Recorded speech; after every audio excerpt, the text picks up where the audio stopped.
ڈر، تحریر گیدے Mupasa, France.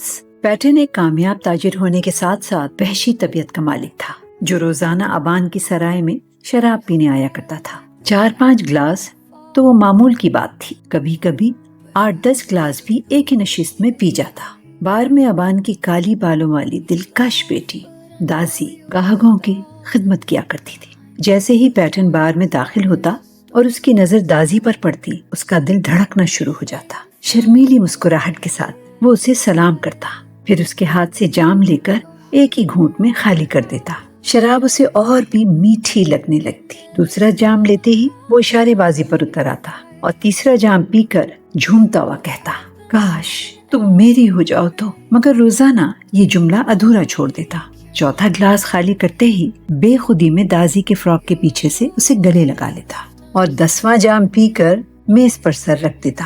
اس کی مدہوشی میں شراب سے زیادہ دازی کے حسن کا اثر ہوتا۔ آخر کار ابان کو خود شراب لے کر آنا پڑتی۔ ابان دنیا دیکھا ہوا شخص تھا جو کاروبار کے تمام چکر سمجھتا تھا۔ وہ دازی کو بار بار گاہکوں کے پاس بھیج دیتا اور شاید دازی خود بھی اس راز سے واقف تھی۔ شراب پیش کرتے وقت اس کی مسکراہٹ میں دل ربائی اور انداز میں مستی بھری دعوت جھلکتی۔ شاید اسی لیے وہ پیٹن کے ذہن پر سوار رہنے لگی، چاہے سمندر میں ہو، طوفانی لہروں کے درمیان یا چاندنی راتوں میں کشتی چلاتے ہوئے۔ دازی کا لچکتا ہوا جسم ہمیشہ اس کی نظروں کے سامنے رہتا۔ جب تمام ملاح میٹھی نیند سو رہے ہوتے، پیٹن کی آنکھیں کھلی ہوتی، جن کے سامنے دازی کا مسکراتا چہرہ ہوتا، جو سنہری شراب کا جام بھر کر کہتی، لو تمہارا جام، اب خوش؟ اس سے دور رہنا پیٹن کے بس کی بات نہیں تھی۔ ایک شام اس نے شادی کی پیشکش کر ہی دی۔ پیٹن دولت مند تھا، اس کے پاس اپنی کشتی، جال، مکان اور ملازم تھے،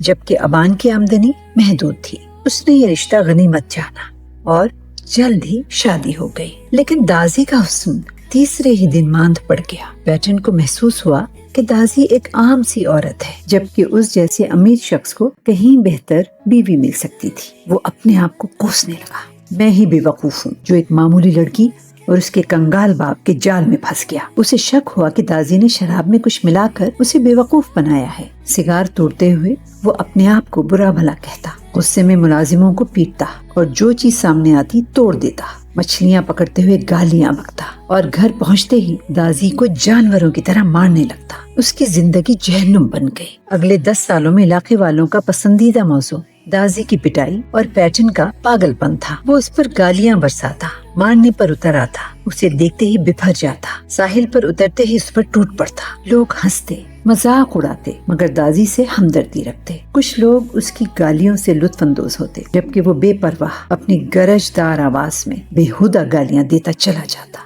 کشتی سے باہر نکلتے ہی وہ اپنے بیوی پر گالیوں کی بوچھاڑ کر دیتا۔ دازی خوف سے تیز تیز چلتی اور وہ پیچھے سے گرجتا ہوا آتا۔ گھر پہنچ کر مزید بھر جاتا، معمولی سی غلطی پر اسے بے رحمی سے پیٹتا، چیختا، بھوکی فقیرنی، بھوکی فقیرنی، کمینے۔ اپنے جال میں پھنس جانے پر اپنے آپ کو کوستا۔ فوری شادی پر ابان کو برا بھلا کہتا۔ سال ہر سال کی مار پیٹ نے دازی میں خوف اور احساس کمتری بھر دیا۔ اس کا حسن مان پڑ گیا، رنگ زرد پڑ گیا اور وہ سوکھ کر کانٹا ہو گئی۔ ایک رات طوفان آیا۔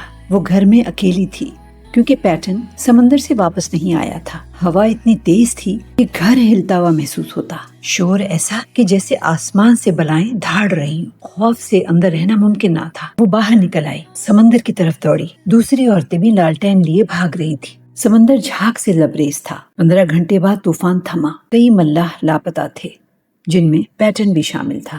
پیٹن کی کشتی کے کچھ ٹکڑے ڈیپی کے علاقے میں ملے۔ لیری کے پاس کچھ ملاحوں کی لاشیں بھی ملی، مگر پیٹن کا کوئی نشان نہ تھا۔ چونکہ کشتی تباہ ہو گئی تھی، اس لیے دازی سمجھتی تھی کہ شاید وہ تختے پر بیٹھ کر کہیں دور نکل گیا ہے۔ اسے خوف تھا کہ کسی دن اچانک واپس آ جائے گا، مگر وقت گزرنے کے ساتھ اس کا اعتماد بحال ہو گیا۔ تاہم کبھی کبھی کسی ہمسائے کی بھاری آواز سن کر اس کا دل دھڑکنے لگتا، جیسے پیٹن واپس آ گیا ہو۔ 4 سال گزر گئے۔ ایک دن وہ سیر کو نکلی تو کپتان کے گھر کے سامنے رک گئی، جس کا حال ہی میں انتقال ہوا تھا اور اس کا سامان نیلام ہو رہا تھا۔ ایک طوطا نیلام ہو رہا تھا جس کا سر نیلا اور پر سبز تھے، اور وہ غصے سے لوگوں کو گھور رہا تھا۔ 3 فرانک، نیلام کنندہ نے کہا۔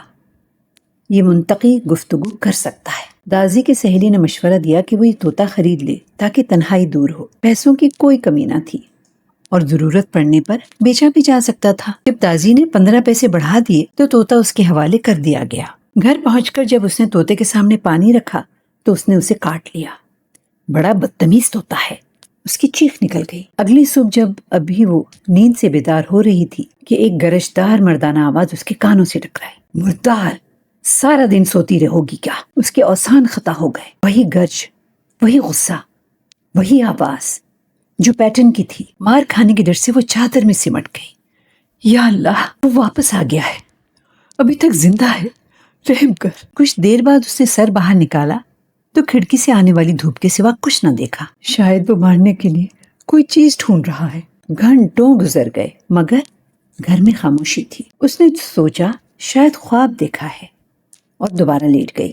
پھر وہی آواز گرجی، کتیا کب اٹھو گی؟ اس کی چیخ نکل گئی۔ زخمی ہرن کی طرح چھلانگ لگا کر کھڑی ہو گئی۔ اس کا جسم کانپ رہا تھا۔ وہ بولی، پیٹن، میں اٹھ گئی ہوں، بتاؤ تمہیں کیا چاہیے؟ کوئی جواب نہ آیا۔ وہ خوف سے ادھر ادھر بھاگنے لگی۔ چمنی میں جھانکا، پلنگ کے نیچے دیکھا مگر کوئی نہ تھا۔ شاید پیٹن کی روح ہے جو مجھے تنگ کر رہی ہے۔ اچانک اسے بالا خانے کا خیال آیا، شاید وہ وہاں چھپا ہوا ہے۔ اس نے سر اٹھا کر پوچھا، پیٹن اوپر ہو؟ کوئی جواب نہ ملا۔ خوف سے اس کا پسینہ چھوٹ گیا۔ وہ سیڑھیاں چڑھی، بالا خانے کا دروازہ کھولا مگر وہاں بھی کوئی نہ تھا۔ دیوانہ وار نیچے اتری اور گھاس پر گر کر رونے لگی۔ اتنے میں پیٹن کی آواز اگلے کمرے سے آئی، جیسے وہ ہر صبح بڑبڑاتا تھا، اف، کتنا گندا موسم ہے، یہ خوفناک آندھی، لعنت ہے، کھانے کو کچھ نہیں ملا۔